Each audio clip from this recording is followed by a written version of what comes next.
My name is Jonathan Rim, and welcome to Aequitas Tutoring, a non-for-profit tutoring organization that aims to provide free educational support to all elementary and middle school students in need around the world.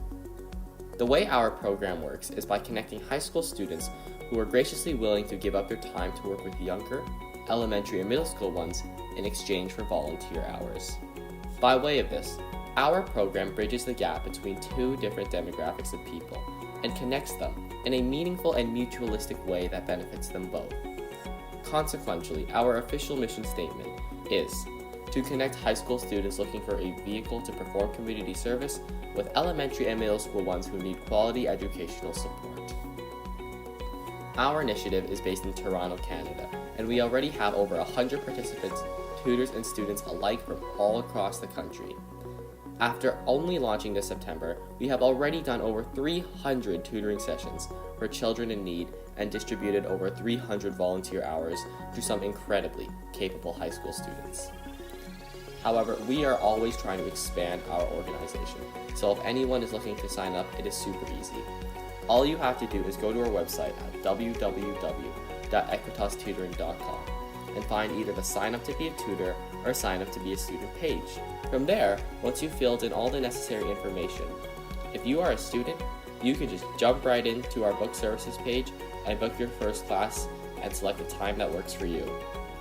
If you are a tutor, our team will personally reach out to you and get you integrated into the program and started as soon as possible.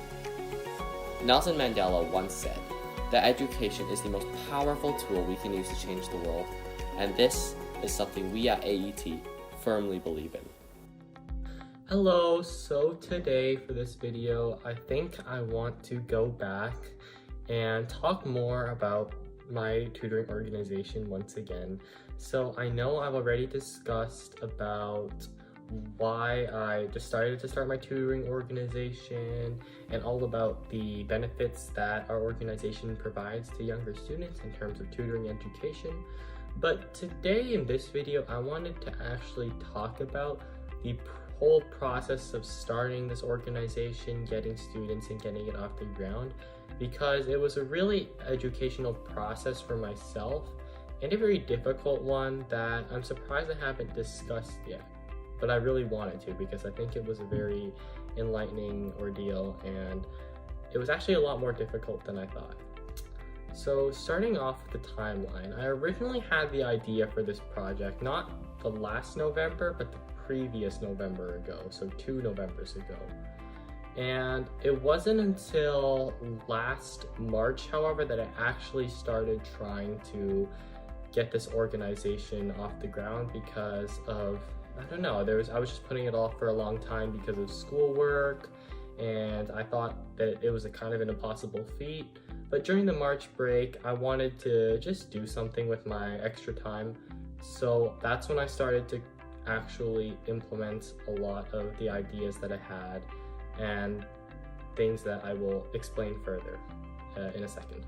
So the first thing that I had to do with this idea for my tutoring organization was I had to make a business presentation or pitch deck or whatever you want to call it, just so I had something that when I was meeting with other people that could potentially help me, I had something to share with them and something I could give them to help them get a better idea what my organization was all about.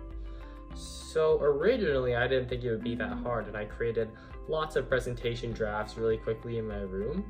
But originally I found that they were actually very student-like when I compared them to other pitch decks I found online, and they were not really professional. So as a result, I had to work a lot harder. I consulted my dad who works in business, and then eventually after a lot of work I was able to come up with a newer draft that I was happy with by using newer fonts, better color themes, and a more professional slides template. So once I was able to finish with this presentation, I moved on to the next steps, which I will explain. And I was able to use this presentation in lots of business meetings with other organizations and other people that helped me spread my business along, but I will also talk about that later in the video. So after I created my presentation, the next thing I had to do was actually create the website for my organization where students and tutors would sign up and book services with each other. At first, I was not sure how I was gonna set everything up because I have no experience in coding and there were so many little things that I was thinking about, and I was honestly feeling very overwhelmed because, for example, some of the questions in my mind were, when a student books a meeting with a tutor, how would they get the Zoom link? How would the student select a specific time that works for them and that also works for the tutor they're booking with? How would I input the tutor availability? How would I get tutors to sign up so I know if they're interested? All these questions like that. However, I eventually stumbled upon Wix, which is actually, I found, a great software because you don't actually need to be a super good coder. And I was actually able, they had templates already on the website. For example, I just searched up tutoring organization or tutoring, and then they had like online class templates that I used. And I was actually able to create a website with great functionality and a great system. So for example, whenever a student books a session, they're automatically emailed with a Zoom link, and so is the tutor.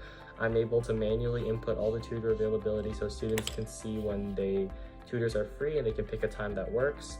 So, at the end, after a lot of tinkering, I was able to get everything to work, and I'm also very grateful to my uncle, who's also a software designer, who helped me make sure everything worked in the end. So the next part about this video is how I actually got people to help me. So the first thing that I did was that I reached out to some of my friends at school just so they could be on my management team, because I knew that if this thing actually gained the traction it has today, it would be really difficult for me to operate by myself. So I ended up finding one of my friends to assist me with overall operations and everything. I got one of my friends to help me run our social media accounts, and I also have one of my friends that works and is in charge of recruiting other students. And we recently recruited another student from Nova Scotia to help recruit students in their area, so that was pretty cool. Next, I also reached out because I'm a student and all my friends are students, so we're not very knowledgeable about the business world.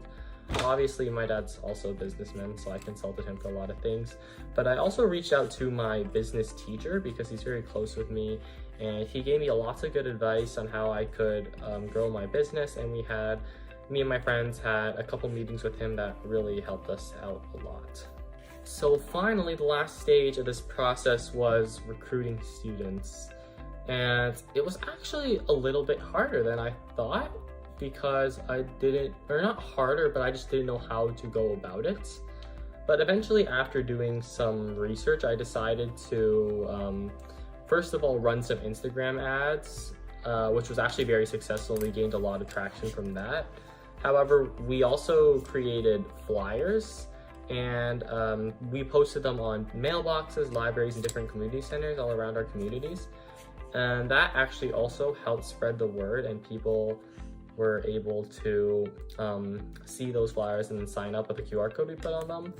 And just for notice, I know about like how effective all these things were, because when students sign up, we have a little section that says like, where did you hear about us?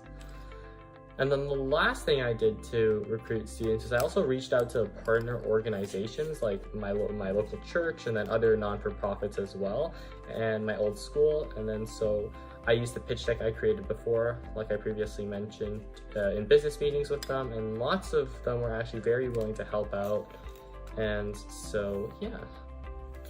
So in the end, this process was kind of difficult for me because I don't really normally like putting myself out there and on the line, but this process has taught me that sometimes it's important to do some things like that, especially when it's about something you're passionate about. And so in the end, I'm just all very happy that everything worked out and that lots of students are able to benefit from my program.